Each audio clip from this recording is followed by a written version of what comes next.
All right, what's going on, you fam? Raiyuden here. Like I said during our stream, I'm not going to be going too crazy during the summons because I have a whole bunch of collaborations lined up. We got so insanely lucky as well. I think we pulled 3 copies in less than, what, 8,000 Chrono Crystals? So we definitely had to do a hard stop there. One of the collabs is with the homie GORESH. How's it going, my man? It's going well. It's been how long since we collabed? In fact, it's been like literally years, I think, since I collabed in general. So. Yeah. It's been a minute, but there's no doubt when it comes to a unit to do a collaboration with, it's got to be this one. I'm going to immediately just jump right into it, and I got to ask. You and I have been playing this game for a while, and Legends has been around for a while, and would it ever occur to you that they would make the Dokkan What If character at this point? I mean, so Dokkan has like 2 different versions of this character because they have the physical Super Saiyan 2 Vegeta version where I think that character actually is more like this character than the 8th anniversary one. Yep. Because that Vegeta is like the what if Goku powered up and actually like powered up a Super Saiyan 3 form and didn't get tired, right? That's what this is. Yeah. But like the Vegeta and Goku fighting together part is the 8th anniversary card. I do really like the fact that they decided to do this because this opens the door for more what if characters down the road, which I'm all for. So yeah, for sure. You can go next. But I just, oh my God, when they did the reveal, I went into that expecting nothing. I was leaning more towards, okay, they're probably going to start buffing up regen. It just makes the most sense. MajinBlue Saga, regeneration is pretty much in the mud at this point. Yeah. So you may as well start here, and who better to start it off than with, maybe a Fat Boo, a Gohan, a something. It just makes the most sense. But yeah, that reveal was a big debate. We started off with a bunch of Boos, and we're all thinking, oh, it's gotta be Boo. It just makes sense. It's all the showing, and then boom, we get the most random what if unicorn unit ever.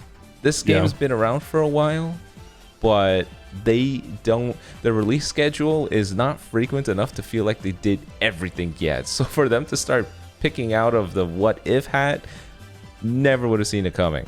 Yeah, it's over to you. I think so. When you look at like what big hype moments are left that aren't represented in the game, there's 2 that come to mind immediately. That's Goku and Frieza, number 1. And then number 2, I put lower than Goku and Frieza, but it's the Universal Spirit Bomb, the GT Goku, also the 8th anniversary for Dokkan character. Oh yeah.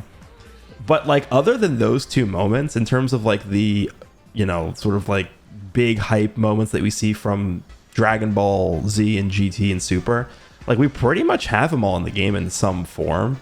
So it's only a matter of time until they start touching like these what if characters, but it's not like crazy what if characters. It's not like what if what if Vegeta went Super Saiyan on Namek level what if, right? This is like kind of just like believable what if, so it's your turn. But you know what's cool is I've seen so many people pitch these theories. Now that we got the Boo Duo or the Boo Bros or whatever people are calling them now, what if that means that they're reserving the what if as the Universal Spirit Bomb for the anniversary as sort of like a end of Tournament of Power versus GT theme again.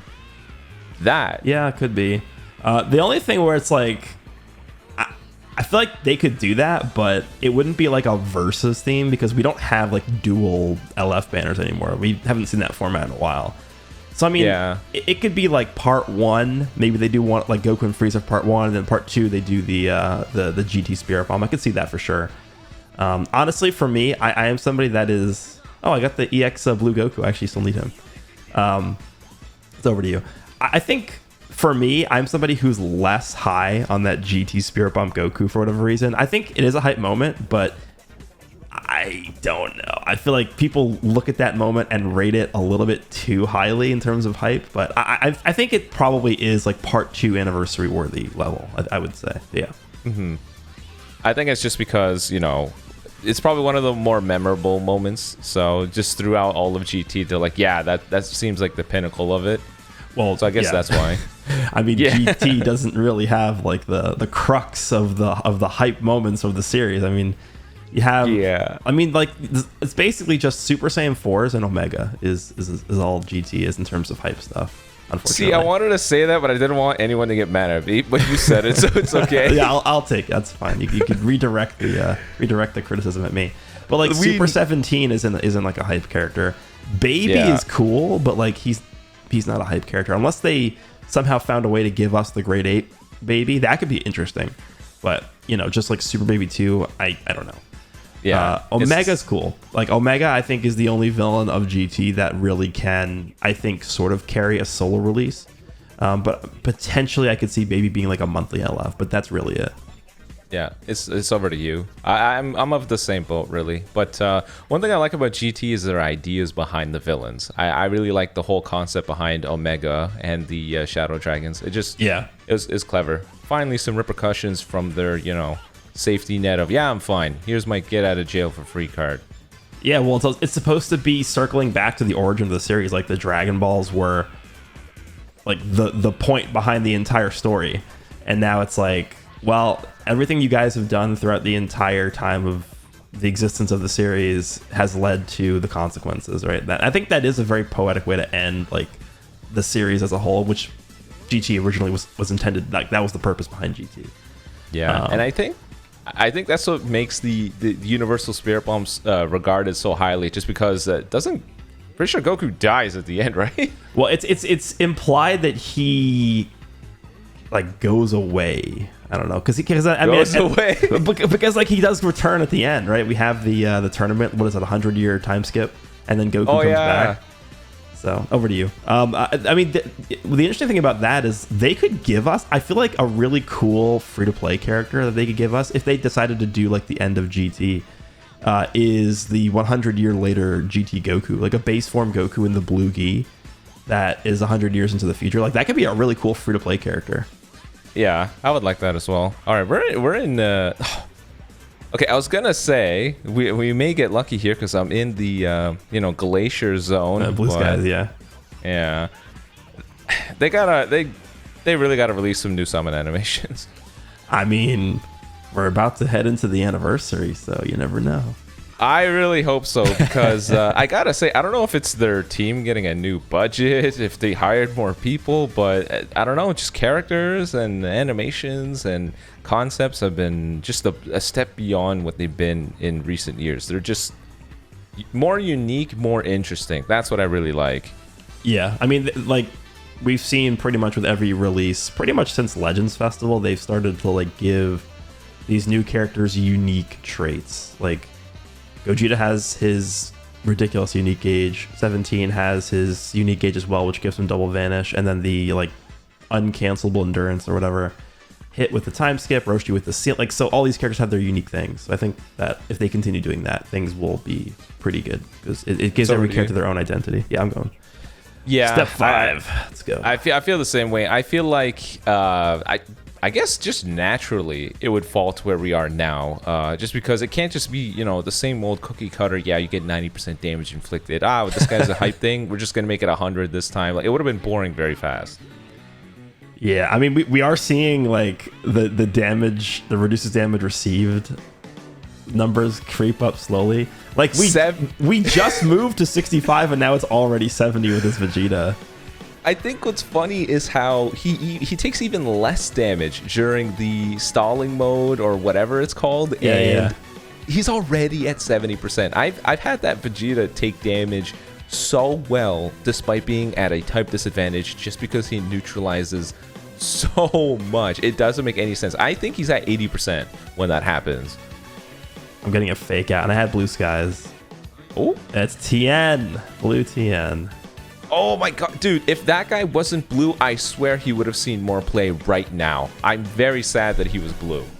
I pulled, so the 10th character was another Sparking, and it was Red Pycon. Very poetic for you. All right, it's over to you. Are you on your free multi right now? Yeah, I'm on my freebie. Okay, yeah. I feel like the TN would have seen a lot more play now if the dude wasn't blue. It's tricky. Blue is appropriate for them being the first blue tag switch character. We needed one, but I got Broly. Oh, nice. But the issue with that is just their placement on their teams right now is a bit iffy. You know, with Saiyans being super strike oriented, and then, you know, any established blast-based team already has a dominant blue. Universe Rep, they already got MVP 17. If you take a look at any other team, I guess even LOE, which would be a bit of a stretch to put them on. I mean, you got the Revival Frieza, so it's like, where do they go? And Vegeta Clan is just the only thing I can think of. Yeah, I mean, you could throw them on the leader slot of just like a rant. Like, and honestly, you throw any character on a team with blue and purple 17, they could probably work as long as they're blast based. Yeah, it's just having to take advantage of that. Oh, I got the tag force. Okay, I'll take that. You still need them, I'll right? take that. Yeah, I still need copies of them. But you know, them showing up is a good segue to my next question in terms of, you know, how do you feel about the unit? Because I think you and I talked about this before privately. I said that my wish for them, it's your turn, by the way, also. My wish for them is to have the flow that the tag fours have, where it feels like every tag switch complements the other one so well. You got Goku, who works up to going into Vegeta, and obviously in the early game, that means long combo, you have cover null, very low cost, very high key recovery. And then it always finishes with going back to Goku and using a blue card to get Vanish. That gameplay flow of the tag fours I really, really, really like, because it feels perfect. You got a start and you got a nice little end. Vegeta and Trunks don't feel like that because you never do enough cards on the Vegeta side to go back to Trunks. And even if you do, it doesn't feel like you have a finisher, a conclusion to your combo. The Boo duo feel like Vegeta Trunks to me more than they do Tag Wars, but I'm curious as to how they feel for you. So I got Blue Skies, and of course I got the green Kaioken Goku from the the Revival Frieza banner. It's over to you. So yeah, I mean, it's interesting because like the Tag Fours, I feel like the Tag Fours, like you said, are basically doing the same thing every time you start a combo with them, right? You just combo, you switch, you get cover null, you combo into a blue card from Goku, and then your combo is done. And then Goku, like they designed him in a way so that you can get ready to do the same thing again because he draws cards when you use the blue card. That's the way they intended the character to work. So it's much more of an expected, like, continuous flow character. Whereas with the Boo Saga characters, the Super Saiyan 3 Goku and Super Saiyan 2 Vegeta, it feels like they're more of I like to call them quest characters. Like you're setting out to accomplish something. Like this is very similar to like Kakarot Goku. I don't know if you remember how he works. Like you have to land a certain amount of strike cards, and then once you do that, you get rewarded with some buff that he gets. This character feels very similar because you are intended to switch 3 times and then you have this ridiculously powerful effect activate. It's just how do you get to that point that is what makes the character different than the Tag Fours, because the Tag Fours, again, they have an easy way of getting combos with their green card. The AoE, we both hate it. We know it, how it works. So it's very predictable how they work. But with the Boo duo, it's like you have to figure out your own way how to get to that point. So I think the design philosophy behind the characters is pretty interesting. I definitely need more time with the character before I can actually judge how good they are, because I've only used them at 3 stars and they actually did okay for me. So yeah, we'll see. But in terms of like the actual design behind them, I do like it. It's because it's different. It's over to you. I was thinking maybe we just simultaneously summon until the freebie. Okay, yeah, that's fine. Yeah, I'm of the same boat. They don't have that same flow, which is something I was working to hoping for. But at the same time, I love the unit far too much to be disappointed in any front. They just feel very different, and like you said, because there's sort of an end goal of what you're aiming for, they can't be judged as easily as the other tank switch characters. Because like Majin Vegeta, that mechanic has so much impact to your fight. It really could be the difference between you winning and losing. That's why Majin Vegeta is hard to gauge. Like, he has, you know, an interesting kit, but that final explosion just nukes the entire team. You could win off of that alone. Yeah, and that's actually a reason why I feel like a lot of the recent characters that have come out, which have these unique abilities, are really, really tough to judge, like how good the character actually is. Because it's like they're doing one thing that no other character can do. So how do you compare that to the rest of the game? It's very tough. Yeah, it's not going to be easy. That's why I feel like everyone I don't know, everyone has to come to their own conclusion with the character, because I feel conflicted. I'm making comparisons to them to another tag switch character, which I shouldn't, just because this nuke is insane. It's very comparable to Majin Vegeta's final explosion, but even beyond that, you can make some pretty damn cool plays with it. Like, if you know you're in a tough situation with the Vegeta side where you have no vanish and you don't know what you're doing, or maybe you're stuck even, you could just go on a defensive front and just switch out. Just initiate the Transcendent Kamehameha mode and then just stall. Because you have such high damage reduction, you have your type neutral damage. It's almost like a new way to play. It's a strategy you could use. Yeah, and they give you the green card for the barrier too. That barrier is literally, it's actually just Green Broly's barrier. I don't know if you realize that the wording is the same. When I did my breakdown video, I actually was like, I pulled up Green Broly's kit and I was like, okay, and I was reading it, and it word for word is the same wording. So it's weird. I honestly wish that green card, if you're in the Transcended mode, was going to give you Vanish back when it procced. I was really hoping for that. Maybe it's asking for too much, but you know, if the idea is you're in a final stand stall, at least some sort of Vanish restore would make sense. And it's not like, I don't know, maybe that's asking for too much given that it works for long range ones as well, but I think it would have been appropriate. It's a mode that only happens once. Yeah, I think maybe they could have given it to him on the blue card during that. Yeah, like, because he has a melee blue card, like similarly to how like the original tag character, the Super Saiyan Blue Goku and Vegeta, the Goku side worked. Or I think it's what, 60% vanish on blue card activation. Like, that could have been really good for that Vegeta, I think, in the preparation mode phase. They're the only tag switch character that doesn't get vanish restore. By the way, I'm at the freebie. Are you at that too? I'm about to be there. I'm just finishing up the step 5 right now, and I got nothing. I got first form Cell, so basically nothing. Yeah, I didn't get much luck either. But yeah, they're the first tag switch character to not get vanish restore in some form. And I guess maybe it's just because they're starting to realize, listen, you can't give every unit blast armor, you can't on strike, you can't give every unit vanish restore. Maybe it's just them realizing we gotta chill out here, otherwise we're gonna give no meaning to these mechanics. Yeah, honestly, with blast armor, that's like the definition of a mechanic where I feel like they pretty much just given it to every character, that at this point, like, I'm expecting every character just to have it, pretty much. Yeah. It's starting to become a necessity to being a super top tier unit is what it's starting to feel like. Well, just because like eventually every single mechanic is going to become that. Because like think about back in the day where it's like it's basically started with card draw speed, right? There was a period where like we were asking for pretty much every character to have card draw speed, and we were like, you know, if the character doesn't have card draw speed, it's going to be tough for them to compete. And now it's the same thing with cover nullification and with blast armor and all these other mechanics. Oh, the character doesn't get, you know, I don't know, the character doesn't get vanish restoration. I guess like they're not as good as these other characters are. So like that will continue, and I think that's one of the reasons why they have to create these unique mechanics for these characters, because they've reached that point where they've ran out of stuff to give these characters. Yeah, it just makes sense. Yeah.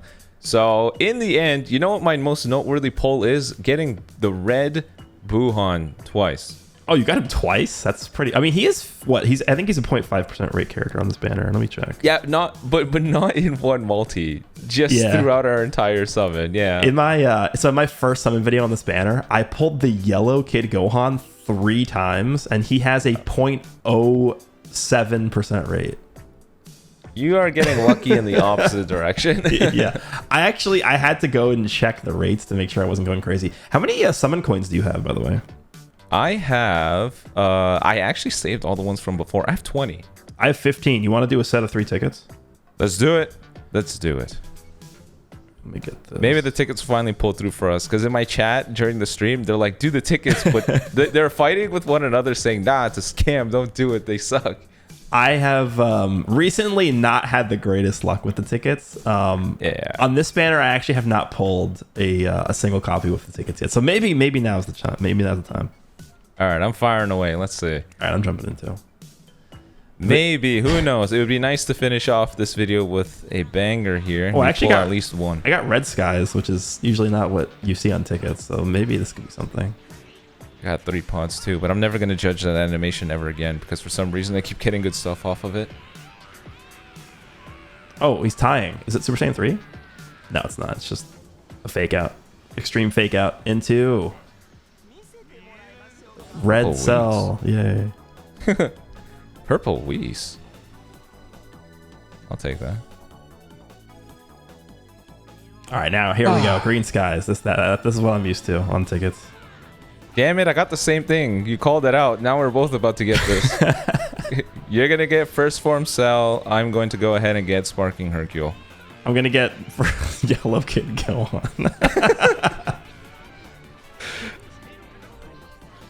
All right, let's see what we get. I got Yellow Cell. What is this? I got God Goku. Damn. All right, final ticket. Let's go. Final ticket. Final ticket. Final ticket. Let's see. Oh, red skies. Okay, hold on. I got green. Super Saiyan. Come on, Parlock. Just fly through. Damn it.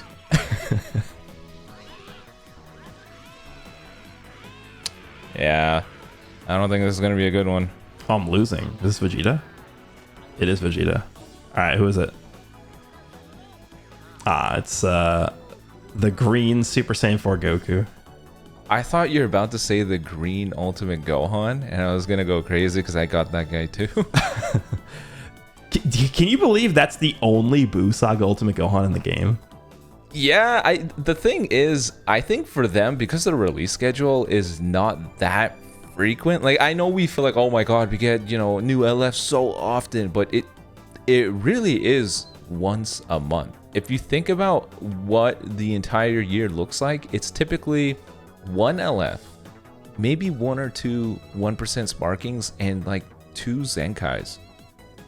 It's not a lot. So when they gotta choose who is the hypest to release from an episode, it looks like they said maybe this What If character is just cooler than this Ultimate Gohan. But I agree with you. I don't know how we only have this guy. There's not even an EX. Like, what? Yeah. That's insane to me. But we know that if they do drop him, he's going to be like the best unit in the game. Let's be realistic. I said the same exact thing in my video. I was like, I kind of want him, but I also kind of don't want just another broken Gohan. Yeah, because Gohans always break the rules, right? It's always like, okay, Ultras at this point set the trend for being the best unit in the game ever. This dude, if he comes out even as like a 1% Sparking, he'll be better than Ultras. Let's be honest here. There's such a huge Gohan bias in this game. I know. I've actually, this game, like, I used to be kind of neutral on Gohan as a character. This game has made me hate Gohan. They're just too good. Like, the best aging one, best aging character is a Gohan. Like, come on, people. The bias is real. But all right, that's the end of our tickets. We're going to go ahead and wrap up this video here. Be sure to check out GORESH's part in the description box below, as well as the pinned comment. Seems like we didn't get the most hype stuff, but GORESH, can you guarantee some hype over on your part? For sure, guaranteed. I will be rapid firing 500 summons per minute on there. So, but I mean for me too, not just you, me and you. I mean, yeah, more copies. You can have some good luck, I guess. 14 stars. 14 stars. All right. Until next time, guys. Peace. See ya.